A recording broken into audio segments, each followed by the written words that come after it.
माननीय प्रधानमंत्री श्री नरेंद्र मोदी जी के 10 वर्षों के विकास कार्यों के अथक परिश्रम और उनके दृढ़तापूर्वक श्रद्धापूर्वक का जो सुशासन का जो समय काल रहा है, उसके परिणाम देखने के बाद 10 साल में जो देश ने प्रगति किया है, देश ने जो स्थिरता का समय देखा है, देश ने जो सुरक्षा और समृद्धि का समय देखा है, तमाम संकटों के बावजूद, कोरोना और यूक्रेन वार के जैसे संकटों के बावजूद देश ने जो आर्थिक प्रगति का जो समय देखा है, उस पर से हम सबको ये विश्वास होने लगा है कि अब हमारा देश एक और लंबी छलांग लगाने के लिए तैयार है, एक और बड़ी छलांग लगाने के लिए तैयार है। और वो छलांग, उस छलांग का सपना, उस छलांग का बीजारोपण माननीय प्रधानमंत्री जी ने अपने विकसित भारत की संकल्प यात्रा में या संकल्प को देकर के हम सबको के मन में वो बीजारोपण किया है। हमें सोचने के लिए प्रेरित किया है कि हम एक विकसित देश बन सकते हैं। हमें ये जानने के लिए, समझने के लिए उत्सुक किया है कि क्या हमारा देश भी अमेरिका, ब्रिटेन, इंग्लैंड, जापान के लाइन पे जाकर के हमारा देश टेक्नोलॉजी के मामले में, इंफ्रास्ट्रक्चर के मामले में, डेवलपमेंट के मामले में, हमारे रोड के मामले में, हमारी सड़कों के मामले में, हमारी ट्रेनों की गति के मामले में, हमारे बसों की सुंदरता के मामले में क्या हम उन देशों की बराबरी कर सकते हैं? और जवाब हम सब के मन में अब यही आने लगा है कि हाँ, हम कर सकते हैं। 10 साल पहले ये मिजाज हमारा आपका नहीं था। हम अपने को एक पिटा हुआ, घिसा हुआ देश मानते थे कि दुनिया में पीछे रहना ही हमारी नियति है, पीछे रहना ही हमारा भाग्य है, इसी भाग्य को लेकर के हम जन्मे हैं। उस सोच को माननीय प्रधानमंत्री जी ने बदला है, अपने विकसित भारत का जो स्वप्न दिया है उसको देकर के। और मात्र स्वप्न नहीं है, आप देख रहे हैं कि हजारों लोग जिनको 70 साल से जिनके सिर पे छत नहीं थी, जिनके पास मकान नहीं था, हजारों लाखों नहीं बल्कि करोड़ों लोगों को मकान दे करके उस समस्या में से मुक्त कर दिया गया। आप देख सकते हैं कि कितने लोगों के वो शौचालय नहीं था। दिन में अगर महिलाओं को अगर पेट में समस्या हो जाए तो उनको बेचैन हो जाती थी, कैसे वो अपनी समस्या को दूर करें पेट की। तो ये ऐसी स्थितियां आपने देखी हुई है। कोई अगर गरीब व्यक्ति के घर में अगर कोई मरीज, कोई बीमार पड़ जाए दुर्भाग्य से, तो उसको अपना खेत, जमीन या अपने जेवरात बेचने पड़ते थे उस व्यक्ति की दवा कराने में। आज हमारे गरीबों को मकान मिल रहा है, हमारे गरीबों को दवा करने के लिए आयुष्मान कार्ड मिल रहा है। 5 लाख रुपए तक की दवा कराने के लिए उनको कोई समस्या नहीं है। उनको शौचालय मिल रहा है, उनके रसोई में गैस मिल रही है, किसानों को घर बैठे सम्मान निधि मिल रही है जो उनके अकाउंट में एक भी पैसा इधर उधर हुए बिना। तो हमारा देश बदल चुका है और उस बदलाव के भरोसे, उस बदलाव के आत्मविश्वास पे माननीय प्रधानमंत्री जी ने जो विकसित भारत का जो ध्येय रखा है, जो उद्देश्य रखा है, हम सब उस उद्देश्य में शामिल हों, यही हमारे लोगों से अपील है।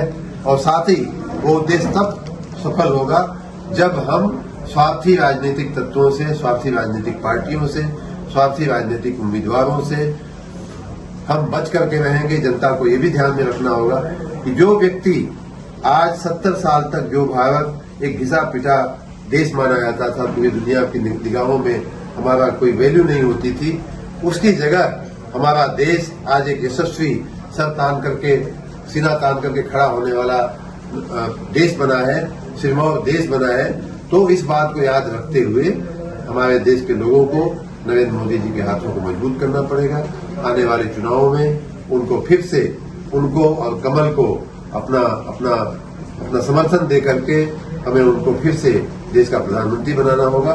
और देश एरिया जो है पूरा जातिगत बंधनों में जकड़ा हुआ है, एक नहीं, और वहीं पे बीजेपी यानी मोदी सरकार सबके साथ समान व्यवहार कर रही है। क्या इसमें कठिनाई नहीं दिख रही कि पूर्वांचल में जैसे कई सीटें डिस्टर्ब हो जाती हैं? पिछला जो है कि लोकसभा चुनाव हुआ था तो हमारे यहाँ जो है कि बीएसपी यहाँ से निकली थी, फिर विधानसभा का चुनाव, ये उपचुनाव जो हुआ था उसमें जो है कि भाजपा को करारी हार मिली थी घोसी से। तो ऐसे में क्या कहा जा सकता है, जातिगत फैक्टर काम नहीं करेगा? पूर्वांचल के एक नागरिक के रूप में, पूर्वांचल के मिट्टी में पैदा होने के वजह से ये बात मैं भी जनता से जब भी मिलता हूं तो बार बार ये बात करता हूं कि आपको और हमें किस नेता ने प्रदेश को, देश को या इस क्षेत्र को क्या दिया है, उस पर उस नेता का, उस पार्टी का मूल्यांकन होना चाहिए, जात पात से ऊपर उठना चाहिए। और यही नीति भारतीय जनता पार्टी की भी रही है कि जाति पाति या धर्म की राजनीति करने के बजाय सबका साथ, सबका विकास की राजनीति करने की दिशा में हम लोग आगे बढ़ रहे हैं। और भारतीय जनता पार्टी अपने उस रणनीति पे, अपने उस संकल्प पे एकदम सफल होती दिख रही है। हमें कोई इस बात को लेकर के कोई चिंता नहीं। अभी और आगे भी लोकसभा का प्रत्याशी नरेंद्र मोदी रहेंगे और कमल के फूल का निशान रहेगा। भाजपा से आने की संभावना अभी कुछ दिखाई दे रही थी या चर्चा में? सर, राजा भैया की आने की चर्चा है? समस्याएं, अरे सर, चर्चाएं हैं उनकी बात। दूसरा सवाल सर, आपका बहुत बहुत धन्यवाद इस बात को कहने के लिए कि मऊ में फिर से मुस्कान आ गई है। मैं जब शुरू में आया था तो मैंने ये जनता की बात है सर, यही नारा दिया था और अब वो बात जनता कहने लगी है।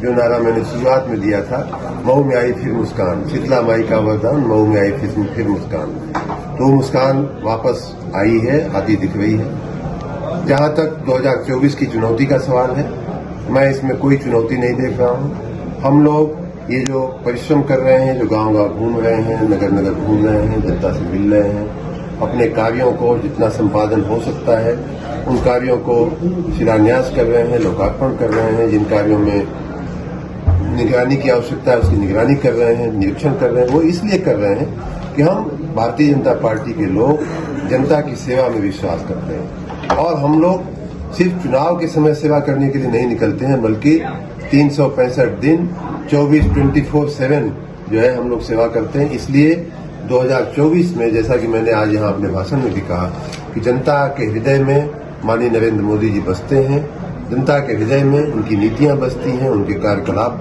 बसता है, उनका सुशासन बसता है, माननीय योगी जी का सुशासन बसता है जनता के हृदय में। इसलिए 2024 की कहीं कोई चिंता नहीं है। मुझे पूरी तसल्ली है कि 370 से ज्यादा सीटें भाजपा लेकर के आएगी, 400 से ज्यादा सीटें गठबंधन लेकर के आएगा और नरेंद्र मोदी जी फिर एक बार मोदी सरकार के नारे को सार्थक करते हुए तीसरी बार देश के प्रधानमंत्री बनेंगे।